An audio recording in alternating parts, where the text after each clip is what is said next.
Okay, so we're in the hall bathroom, the original bathroom. This is the bathtub, and the stems are leaking.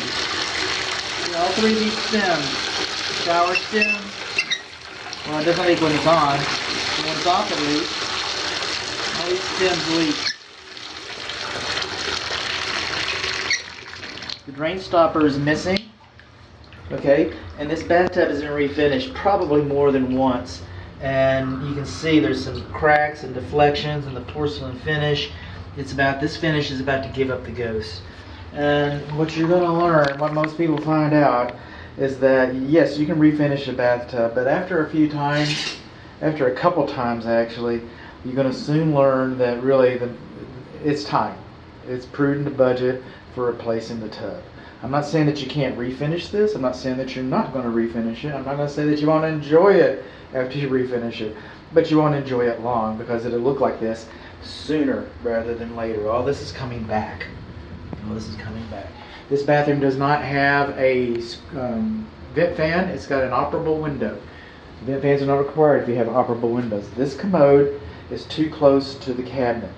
Should be 15 inches between the commode. This is awful tight in here. This commode flushes well.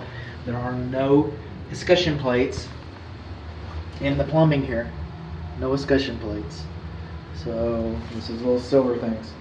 This sink is not draining very well. It sure isn't. Oh, popper came up. Can you go? Looks like somebody's been messing with it.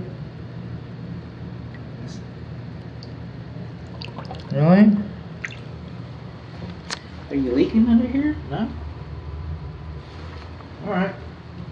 This GFCI works, lights work.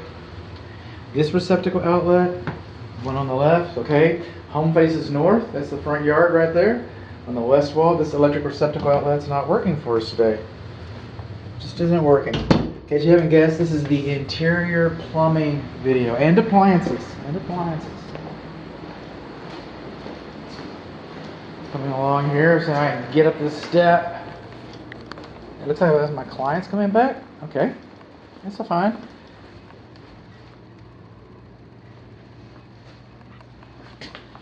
This commode has insufficient anchorage.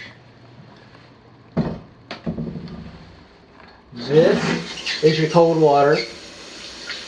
That's off. And this is your hot water. Okay? And your niche does not have enough pitch. There's not enough pitch in your niche so that it drains right so that you're always dealing with soap. This GFCI does work. This sink does work. This sink is pretty interesting though.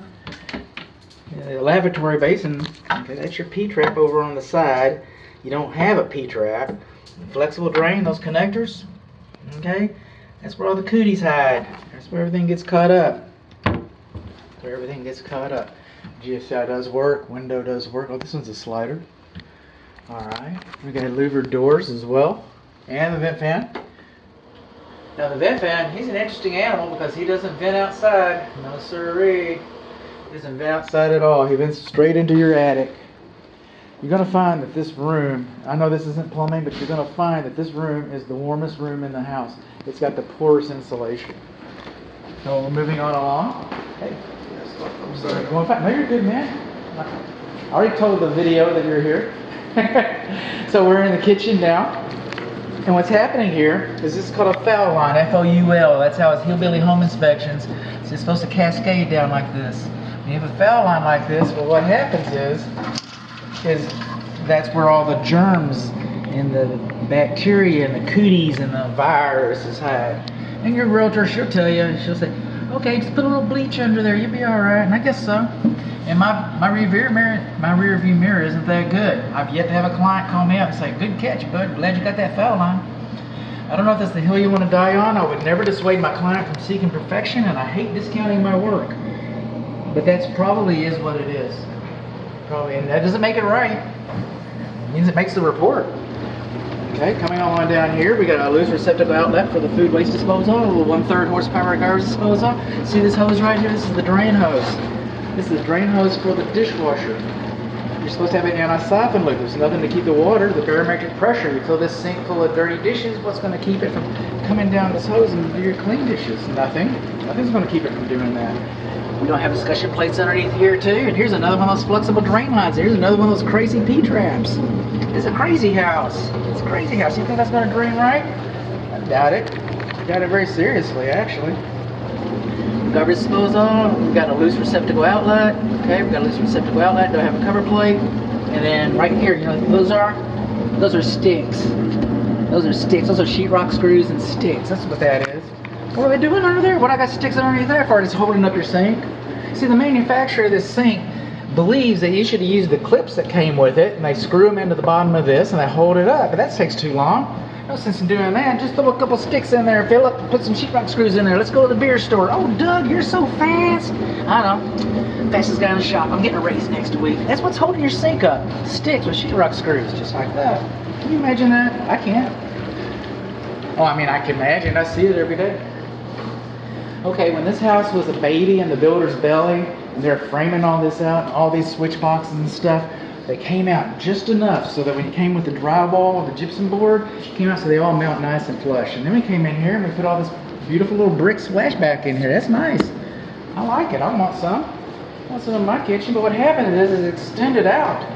So now there's your junction box right there, and this is the gap to the wall. That compromises the fire blocking right there. It doesn't fit anymore. It doesn't fit anymore. It's all sticking out and stuff. So let's just put another sheetrock screw in there, Philip. Okay, Doug. And go to the beer store. All right, sheetrock screws, fast, tight. They go right through the insulation on a wire. Right through the insulation on a wire, they sure do. They cost about $2. I'm gonna give you a video. It's gonna be baked into your inspection report. It's gonna tell you how that works. I think it's a pretty handy girl. And that costs about $2. So 2, 4, 6. You're not gonna get them for $6. They're gonna charge you sales tax and stuff. That's how they get you. But the thing is that for less than $20, I could have done this right. That's the whole point of that. Then we come on along here, anytime you have a landing pad, that's what they call the countertops. A landing pad wider than 12 inches is 12.5 inches. Then you should have an electric receptacle outlet over here. That's probably not a big deal. Your kitchen range, okay, it's got an anti-tip device, but the wall behind there's got a big hole cut out of it that compromises the fire blocking coming up. I got a picture of that. You know what, this range, it doesn't work. It should work, but we don't have any gas to the house. We don't have any gas to the house, so it's inoperable. Maybe the seller can show you how it works. I don't know. It's Sunday. You're not going to get the utility company out here. And it takes the utility company. You can't get just a Joe Blow, Mr. Buddy Plumber, to come out there and turn the gas on. That's called tampering. It's called tampering. That's illegal. Coming on along here. Just move it. Just keep on moving. This is your broiler. The only problem with this broiler, besides the fact that it's not working today, the only problem with this broiler, you don't have a broiler pan. You don't have a tray. It's all missing. All the hardware for your broiler's gone. You don't have one up there. That's what this is for, right here. Sure don't have one. You do have an anti-tip device though. That's pretty cool. Pretty cool. See them all the time. Now I'm looking up, and I'm looking to the heavens, and I'm seeing a beautiful microwave and vent fan, and I'm missing the vent fan screens. No vent fan screens. Now the manufacturer, if you're looking here, see this right here? This is UL listed, manufactured by manufacturer. If the manufacturer says that this is okay, this arrangement's okay, then that supersedes code. The code says that this corner shouldn't be any closer than this than 24 inches. Now the manufacturer might say this corner shouldn't be any closer than 35. I got the range instructions. I've had the microwave instructions. If I had those, we'd look at it and I'd take it off the report. I don't really like to write a long report, but I do. I'm not afraid to write a long one either. Okay, vent fan, we got it going like that. Yeah, we do. Light, let there be. Okay. So what we're going to do here, inquiring minds.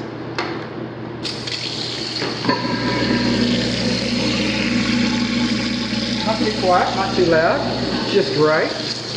We don't have to worry about whether I got hot water on this or not because the heater doesn't work, the water heater doesn't work. Why doesn't it work? Because you don't have any gas service to the house. Remember that tampering thing I was talking about? Wow. Look at that door swing closed. You think that's level?